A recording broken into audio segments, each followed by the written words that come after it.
Ana je osjećala kako joj se srce ubrzalo dok je ulazila u prostranu, ali nekako sterilnu predvorje vile Ljubice Novak. Svaki korak po uglačanom mramornom podu odzvanjao joj je u ušima, pojačavajući osjećaj nelagode. Njezina nekadašnja samouvjerenost, ona ista koja ju je nosila na pozornicama diljem zemlje, sada je bila tek daleka uspomena. Pred njom je bio potpuno novi izazov, daleko teži od bilo koje izvedbe pred tisućama ljudi. Razgovor za posao dadilje, i to s osobom čija je reputacija bila jednako fascinantna koliko i zastrašujuća. Ljubica Novak, kako su je mediji opisivali, bila je oličenje uspjeha, besprijekorna poslovna žena koja je svoje carstvo gradila s preciznošću kirurga i nepopustljivom voljom. Ušavši u sobu za sastanke, Ana je osjetila njezin prodoran pogled. Ljubičine crte lica bile su oštre, a oči, unatoč tome što su bile tamne i duboke, odavale su određenu zatvorenost, zid koji je malo tko uspio probiti. Bio je to pogled koji je procjenjivao, analizirao, ne ostavljajući prostora za neiskrenost. Ana je odmah shvatila da se susreće s osobom koja ne oprašta pogreške, no istovremeno je u tim očima nazirala i trag umora, možda čak i tuge, skriveni za fasade savršenstva. Njezina kći, Mija, bila je rođena gluha. I ta je činjenica, kako je Ana kasnije doznala, trajno promijenila Ljubicin život. Ispod tog oklopa strogosti i poslovne učinkovitosti krila se duboka bol i ranjivost majke koja se suočava s nevidljivim zidom između sebe i svog djeteta. Ta spoznaja, iako još nejasna, Aninu je nervozu pretvarala u čudan spoj strahopoštovanja i empatije. Ana je pokušala ostaviti dobar dojam, naglašavajući svoju odgovornost i očajničku potrebu za ovim poslom. Nije imala iskustva s djecom, pogotovo ne s djecom s posebnim potrebama, i to ju je činilo dodatno nesigurnom. Ipak, u njezinim riječima, iako nespretnim, nazirala se iskrena želja da se poveže s djetetom, da ponudi nešto više od pukog obavljanja posla. Znam da nemam formalno iskustvo s djecom, započela je glasom koji je zvučao tiše nego što je željela. Ali spremna sam učiti. Očajno mi treba ovaj posao. Gađo! Novak! I uvjerena sam da mogu biti dobra u tome. Uvijek sam voljela djecu, a Mija, želim joj pokušati biti podrška. Ljubica ju je promatrala s mješavinom sumnje i blagog iznenađenja. Nije bila navikla na takvu vrstu, gotovo naivnu iskrenost. Većina kandidata pokušavala bi impresionirati napamet naučenim frazama i preuveličanim kvalifikacijama. A Nina ranjivost bila je neobična, gotovo uznemirujuća. Zrak u sobi postao je težak, ispunjen neizgovorenim pitanjima i sumnjama. Ana je osjećala kako ulazi u svijet koji joj je bio potpuno stran. Svijet bogatstva i suzdržanih emocija. Svijet u kojem je svaki korak pažljivo odmjeren. Njezina nekadašnja karijera, puna strasti i spontanosti, činila se miljama daleko. Nije znala hoće li se snaći, hoće li njena iskrenost biti dovoljna, ali znala je da mora pokušati. Njezina budućnost i možda budućnost jedne djevojčice ovisila je o tome. Ljubica ju je i dalje gledala, ne odajući ništa svojim izrazom lica. Nije bilo ni odobravanja, ni odbijanja, samo pažljivo promatranje. Ana je shvatila da je tek na početku jednog neizvjesnog putovanja. Prvi dani Aninog boravka u velebnoj kući bili su prožeti nevidljivom napetošću. Svaki njezin pokret, svaka interakcija s Mijom bio je pod budnim okom Ljubice Novak, čiji je pogled i dalje nosio onu mješavinu sumnje i iščekivanja. Ana se trudila, doista je pokušavala, ali izazovi skrbi za gluho dijete bili su veći nego što je ikada mogla zamisliti. Glavna prepreka bila je komunikacija. Mija, naviknuta na tišinu i ograničenu interakciju, često je bila povučena, prestrašena, a ponekad i histerična, pogotovo kada Ana nije znala protumačiti njezine potrebe. Ana se osjećala bespomoćno. Pokušavala je znakovni jezik koji joj je Ljubica dala, ali naučiti ga u kratkom roku, usred svakodnevnih obaveza, bilo je gotovo nemoguće. Frustracija se gomilala. Javljala se ona stara, dobro poznata gorčina neuspjeha. Proganjala ju je pomisao na propalu karijeru, sada se produbljujući osjećajem nemoći pred djetetom koje nije mogla razumjeti ni utješiti. Krivila je sebe. Pitala se zašto je mislila da ovo može. No s vremenom, kroz sve te frustracije i male pobjede, Ana je počela primjećivati Miju na drugačiji način. Nije više vidjela samo djevojčicu s invaliditetom, nego nježno, krhko biće koje je čeznulo za ljubavlju i pažnjom, baš kao i svako drugo dijete. Počela je prepoznavati nijanse u Mijanom pogledu, sitne pokrete ruku koji su govorili više od svake riječi.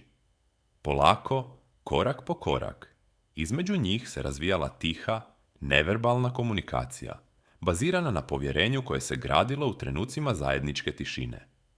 Ana bi joj čitala slikovnice, prevrćući stranice i pokazujući joj slike, prenoseći emocije kroz izraz lica i nježan dodir. Sjedila bi pored nje dok bi se igrala, prateći je pogledom, upijajući sve njezine male reakcije. Počela je uočavati da Mija reaguje na vibracije, na ritam, na nježan dodir. Jedne večeri Mija je bila posebno uznemirena. Ništa je nije moglo smiriti. Bacala se po krevetiću, plačljivo je jecala, a njezino malo lice bilo je crveno od uplakanosti. Ljubica je već isprobala sve uobičajene metode, ljuljanje, tepanje, tihe igračke, ali ništa nije pomagalo. Ana, stojeći sa strane i promatrajući scenu, osjećala je kako joj se srce stišće od tuge. Instinktivno, bez ikakvog razmišljanja o posljedicama ili o tome koliko bi njezino pitanje moglo zvučati čudno, okrenula se Ljubici. Mogu li joj pjevati? Upitala je, glasom koji je jedva prepoznala kao svoj. Ljubica je zastala, iznenađena, i Ana je mogla vidjeti, pomalo šokirana. Pjevati? Djetetu koje ne može čuti.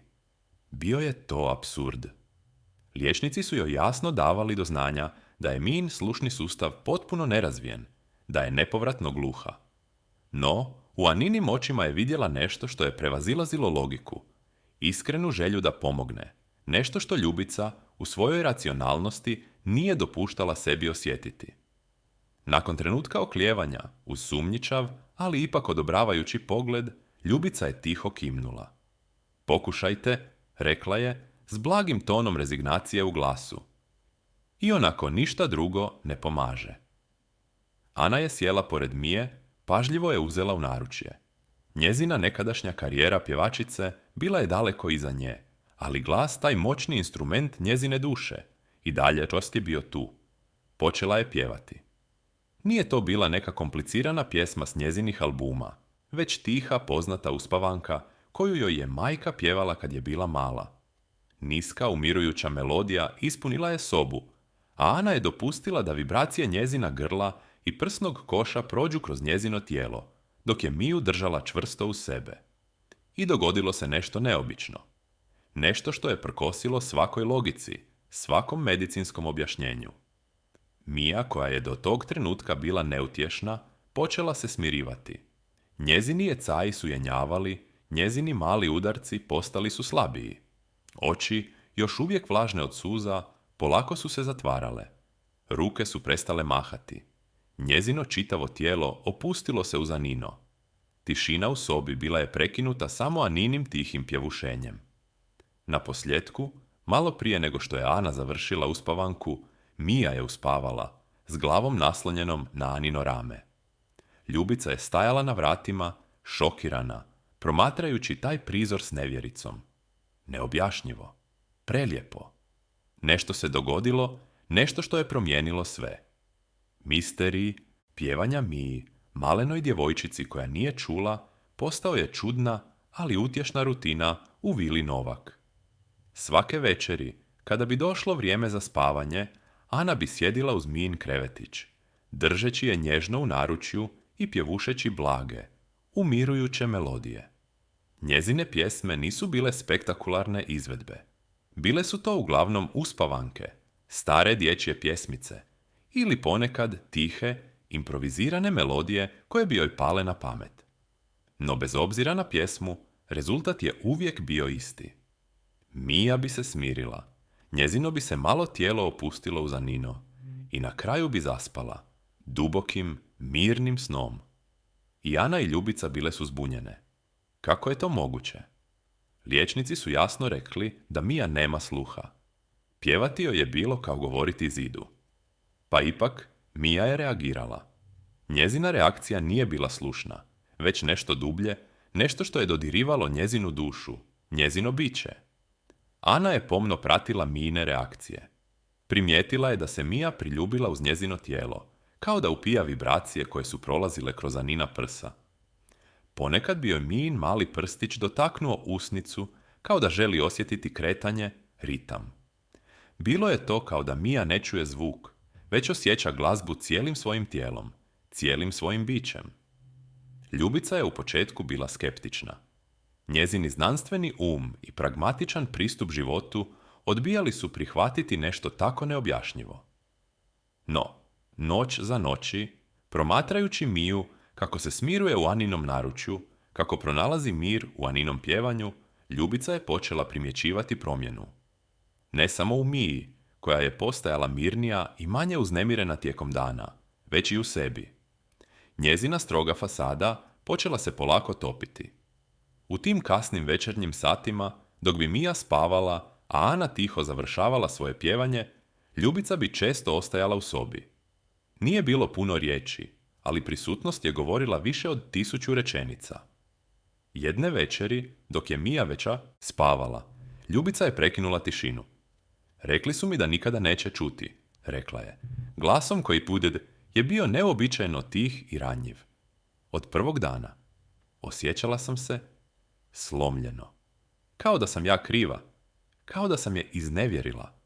I onda sam izgradila zid oko sebe, oko Mije, misleći da je to jedini način da je zaštitim. Da se zaštitim.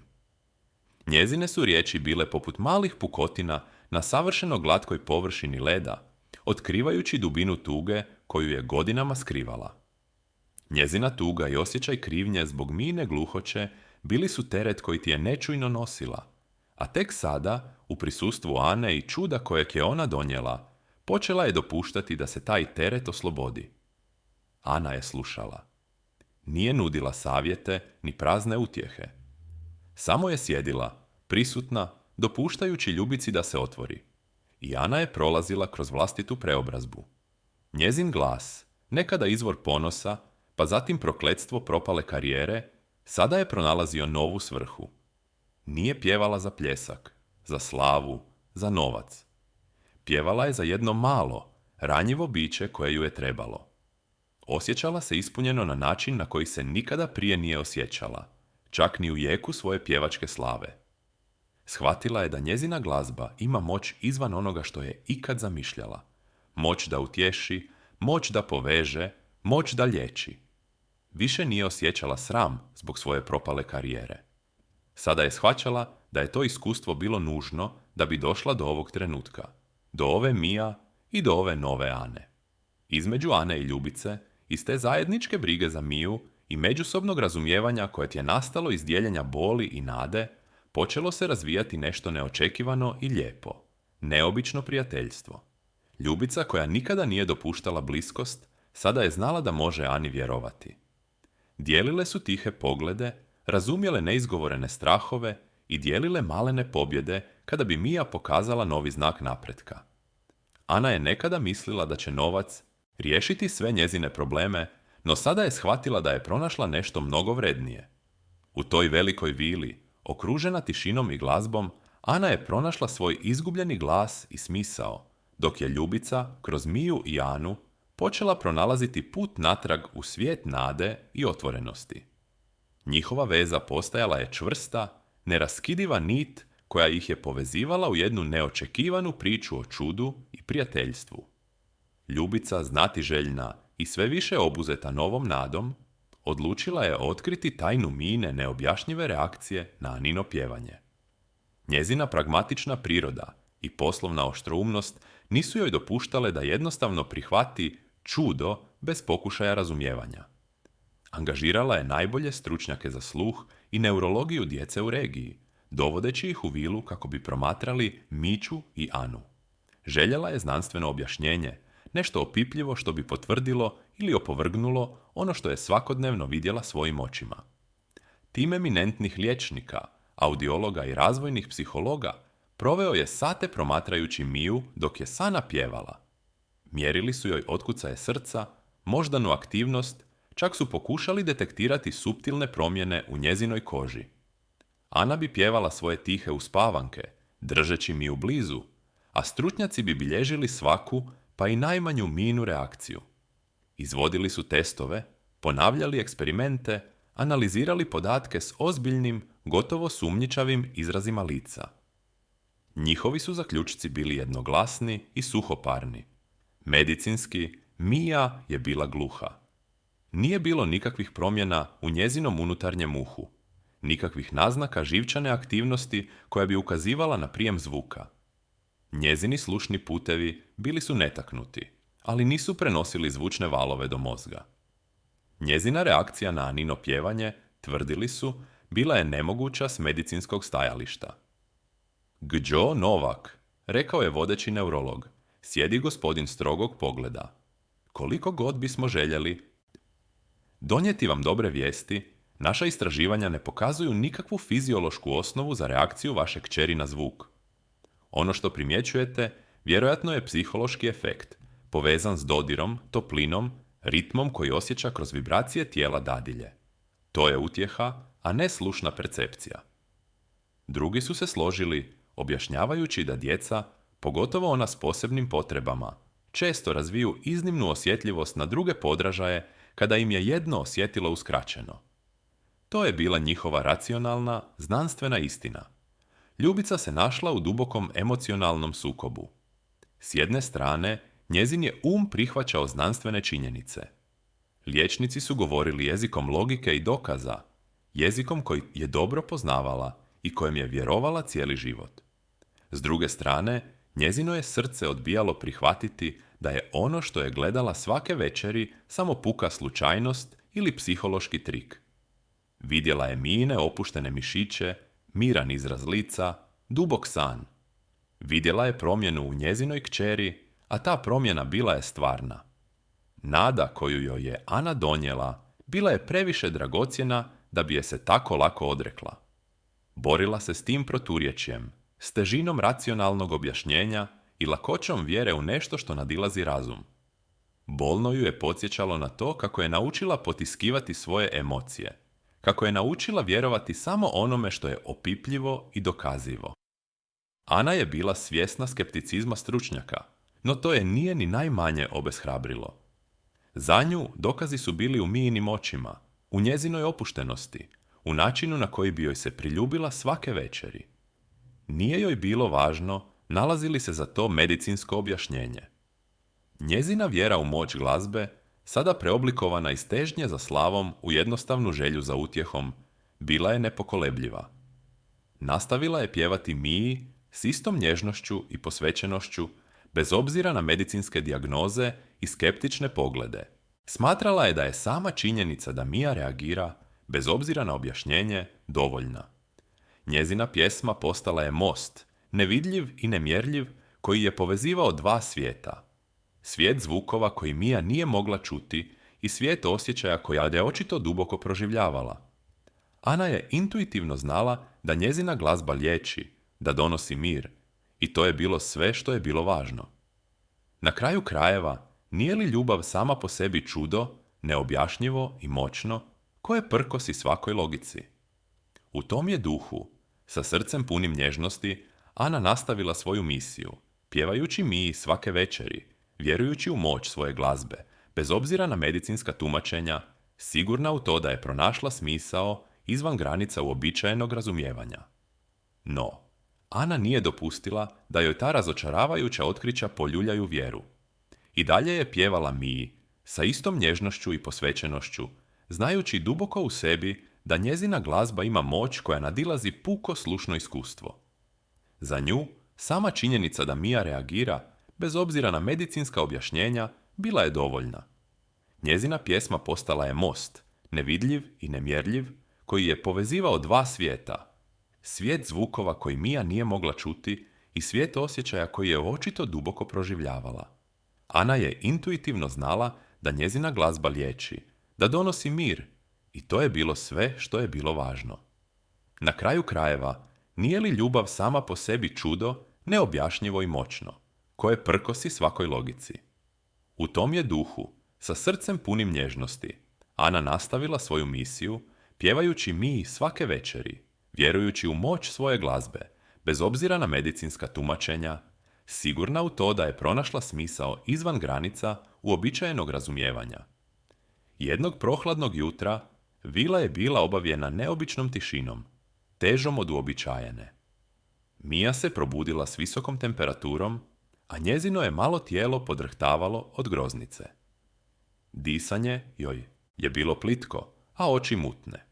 Ljubica, obično pribrana i kontrolirana, bila je u potpunoj panici. Zvala je liječnike, ali oni su samo sliježali ramenima, govoreći da je to obična viroza i da će proći. No, Mija je bila sve gore. Nije htjela jesti, piti, niti spavati. Njezina inače mirna narav pretvorila se u neprekidni plač, koji je parala tišinu vile. Ništa nije pomagalo. Ni lijekovi, ni oblozi, ni ljubičino očajničko ljuljanje. Ana je promatrala scenu. Srce joj se stiskalo pri pogledu na izmučenu djevojčicu. Svi su bili nemoćni. U kasnim večernjim satima, kad je djetetov plač postao gotovo neprekidan jecaj, Ana je osjetila neku unutarnju prisilu.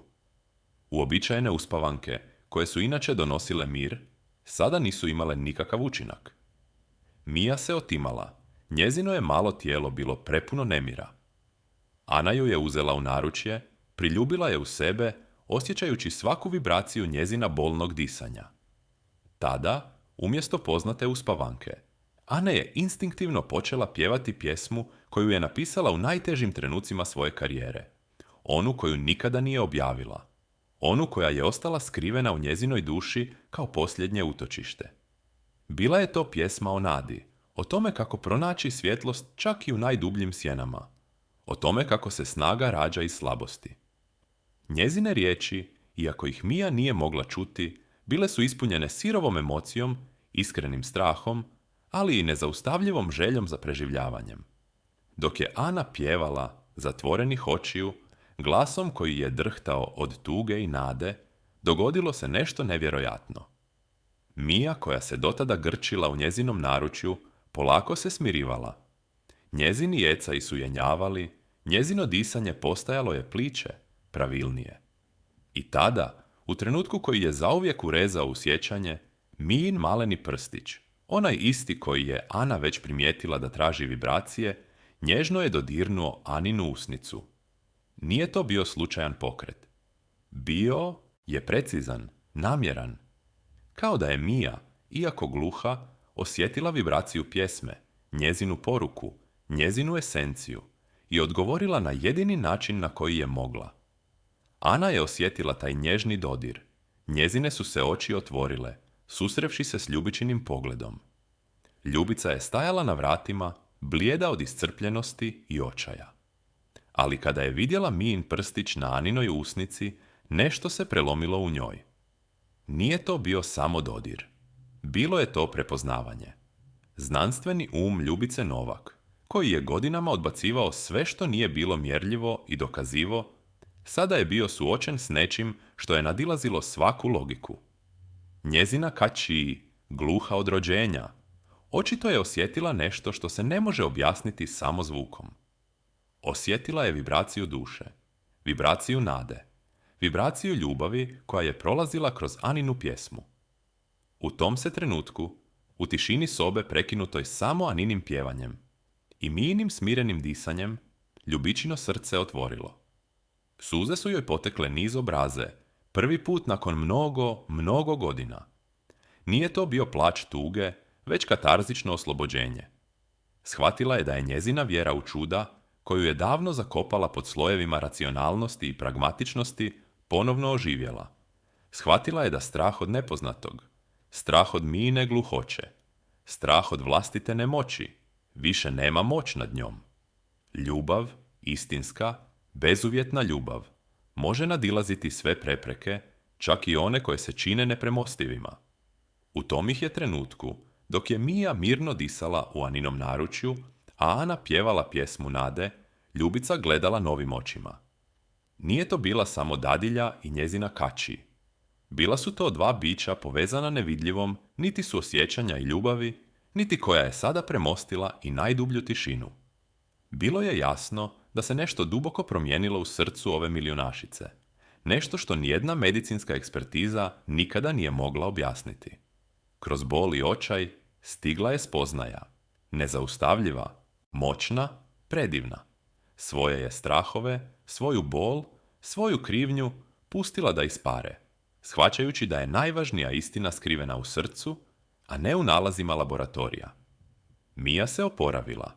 Njezin maleni organizam je pobjedio virozu, a njezin osmijeh je ponovno obasjao vilu. Njezina reakcija na Anino pjevanje ostala je neobjašnjena, ali postala je temelj novog života za sve troje. Ljubica je gledala svoju kćer kako se smiruje uz Aninu pjesmu, prstićem nježno dodirujući Aninu usnicu, i znala je da je svjedočila nečemu što nadilazi razum. Ta je spoznaja preoblikovala njezino majčinstvo. Više nije bila samo stroga, pragmatična poslovna žena, već otvorenija, angažiranija majka, vraćajući se vjeri u nevidljive sile koje pokreću svijet. Njezinoj kćeri nije trebala izliječena gluhoća da bi bila sretna i ispunjena. Trebala je ljubav, prihvaćanje i razumijevanje, a to joj je Ana neizmjerno pružala. Ljubica, inspirirana Aninim primjerom i Mijinim čudom, odlučila je osnovati zakladu za djecu s posebnim potrebama. Željela je da svako dijete, bez obzira na izazove s kojima se suočava, dobije šansu za ispunjen život, da se pronađe most između njihovog svijeta i svijeta koji ih okružuje. Anina priča i njezina pjesma bile su nadahnuće za misiju zaklade, a Ana je ubrzo postala njezino zaštitno lice i glas. Anina karijera, za koju je mislila da je zauvijek završena, polako je počela dobivati novi zamah. Njezin glas, nekada izvor razočaranja i gorčine zbog propalih snova o slavi, sada je postao simbol nade i posvećenosti.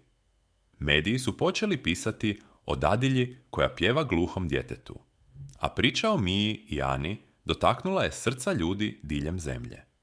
Pjesma koju je Ana napisala u trenucima najveće boli, a koju je pjevala Miji u kritičnom trenutku, postala je himna zaklade, a njezine riječi o svjetlosti u sjenama odjeknule su duboko u dušama onih koji su se borili. Ana je počela održavati humanitarne koncerte, njezine izvedbe bile su prožete emotivnom dubinom koju prije nije imala. Publika nije samo slušala glazbu. Osjećali su priču, osjećali su ljubav, osjećali su nadu.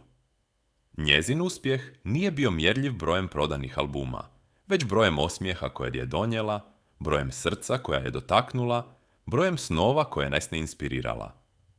Svake večeri, bez obzira na obaveze, Ana bi odlazila u Mijinu sobu. Djevojčica bi je čekala s nestrpljenjem, s onim svojim posebnim osmijehom koji je govorio više od 1000 riječi. Njezine ruke bi se pružile prema Ani, pozivajući je u zagrljaj. I tada bi Ana pjevala. Nije bilo važno što znanstvenici kažu. Za njih dvije to je bila komunikacija na najdubljoj razini, most izgrađen od vibracija i čiste ljubavi. Ljubica ih je često promatrala. Sjedila bi tiho u sjeni, gledajući svoju kćer i ženu koja joj je vratila nadu. U tim trenucima shvaćala je da ljubav ne treba riječi da bi bila čula. Ne treba joj savršen sluh da bi se osjetila. Ona pronalazi put, čak i u najdubljoj tišini, čak i kroz najneprohodnije prepreke. Njezino srce, nekada zatvoreno i ogorčeno, sada je bilo ispunjeno zahvalnošću i mirom. Priča o Ani, Ljubici i Miji postala je legenda, šapat o čudu koje se dogodilo na obali Jaruna. Ana i dalje pjeva, ali sada za puno veću svrhu. Njezin glas, nekada izvor frustracije, postao je instrument promjene, donoseći utjehu i nadu tisućama. Mija je odrastala u sretno, voljeno dijete, okruženo razumijevanjem i ljubavlju, nikada se ne osjećajući uskraćenom zbog svoje gluhoće. Njezin svijet možda jest bio tih, ali bio je ispunjen glazbom ljubavi koju je osjećala cijelim svojim bićem. Posljednja scena, obasjana mjesečinom, prikazuje Anu kako pjeva Miji pod zvjezdanim nebom, dok se blagi povjetarac širi jarunom.